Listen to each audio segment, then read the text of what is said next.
Hello friends, welcome to my YouTube channel Gujarat police study hub. Video જોતા પહેલાં નીચે સબસ્ક્રાઈબનું button દબાવી દેજો અને વિડીયો સારો લાગે તો કોમેન્ટ અને શેર જરૂર કરજો. આજે આપણે વાત કરવાની છે કે જે છોકરા અને છોકરીઓને 5 કિલોમીટર કે 1600 મીટરનું ટાઈમિંગ નથી આવતું, 1 મિનિટ વધારે થઈ જાય છે, તો આ વિડીયો અચૂકથી જોજો. આમાં આપણે આ 7 દિવસનું શિડ્યુલ બતાવવાનું છે. તો એના પહેલાં રનિંગ કરતાં પહેલાં અને રનિંગ પછી સ્ટ્રેચિંગ કરવું જરૂરી છે. તો સ્ટ્રેચિંગનો વિડીયો તમને જો ના આવડતું હોય તો કોમેન્ટમાં લખજો, તો આના પછી હું સ્ટ્રેચિંગનો વિડીયો બનાવી દઈશ. આજે આપણે સોમથી તે શનિ કઈ રીતે દોડવું જોઈએ એના વિશે માહિતી લઈએ. તો સોમવારે આપણે સ્લો ફાસ્ટ રનિંગ કરવાનું છે. સ્લો ફાસ્ટમાં આપણે 1 મિનિટ સ્લો દોડવાનું છે અને 1 મિનિટ ફાસ્ટ દોડવાનું છે. કાં 5 કિલોમીટર રીતે દોડો, ક્યાં 26-27 મિનિટ દોડો. તો આપણે સ્લો ફાસ્ટ કઈ રીતે દોડવાનું છે તમને બતાવું. ખાલી અત્યારે 1 મિનિટ નહીં, ખાલી તમને બતાવું કઈ રીતે દોડવાનું છે. તો સ્લો દોડવાનું હોય તો ખાલી સિમ્પલ આ રીતે દોડવાનું છે. આપણે 1 મિનિટ સ્લો દોડ્યા પછી 1 મિનિટ આપણે તરત ને તરત ઘડિયાળમાં જોઈને ફાસ્ટ રનિંગ કરો તો આમાં સ્પ્રિન્ટ ટાઈપ દોડવાનું હોય છે.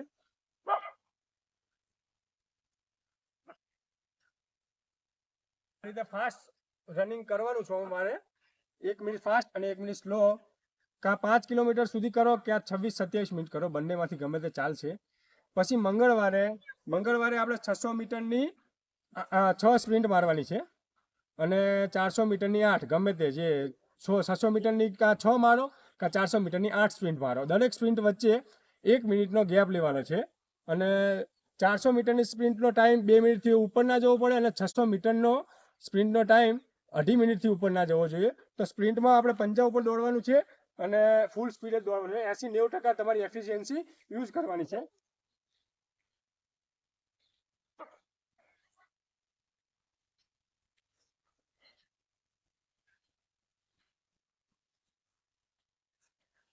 આ રીતે સ્પ્રિન્ટ મારવાની હોય છે, 400 મીટર, 600 મીટર, જે તમને યોગ્ય લાગે.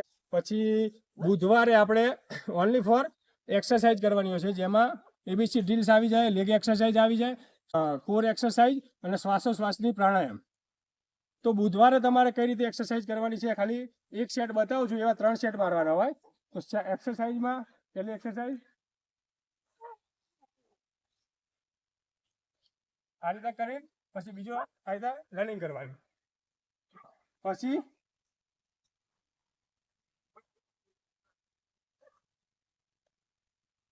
પાછી રનિંગ,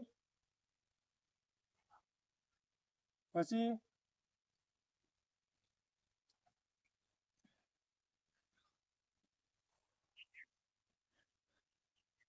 રનિંગ.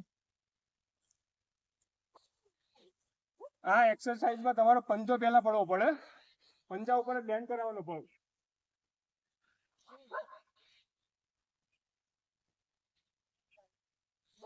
પછી એક્સરસાઇઝ પાછી રનિંગ અને લાસ્ટમાં 5 કે 10 જે તમારાથી વાગે એટલી બરફી મારવાની છે.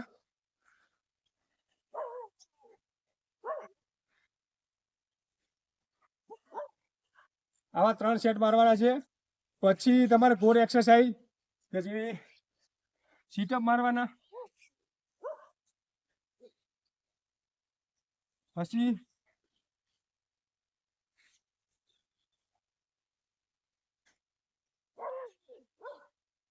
સાયકલિંગ,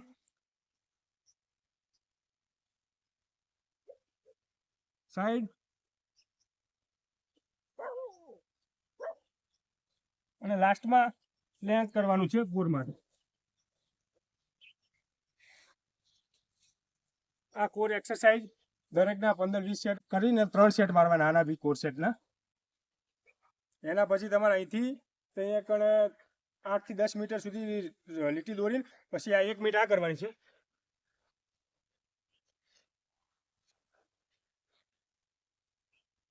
આ રીતે 1 મિનિટનો સેટ અને 1 મિનિટ વિરામ, એમ કરીને 3 સેટ મારવાના છે. એટલે બુધવારનું શિડ્યુલ પતે અને છેલ્લે લાસ્ટમાં પ્રાણાયામ કરી લેવાના. બુધવારનું શિડ્યુલ પતાયા પછી ગુરુવારે 5 કિલોમીટર ઇઝી રનિંગ કરવાની છે, બહુ ફાસ્ટ નહીં કરવાની કે સાવ સ્લો. 5.30, 5 મિનિટ 30 સેકન્ડમાં 1 કિલોમીટર એવરેજ આવે એ રીતે દોડવાનું છે. ઇઝી આવી રીતે કોઈ જ નહીં, 5 કિલોમીટર પૂરું કરી.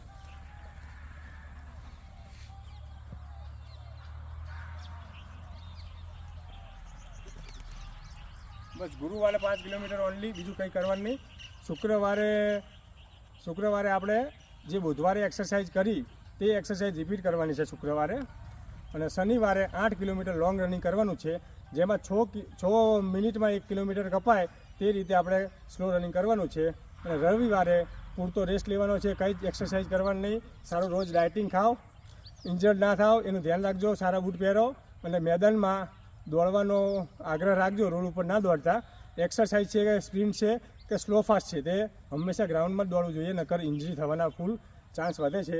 તો જો તમને મારો આ વિડીયો ગમ્યો હોય તો સબસ્ક્રાઈબ કરજો, શેર કરજો અને કોમેન્ટ કરજો. જય હિન્દ, જય ભારત.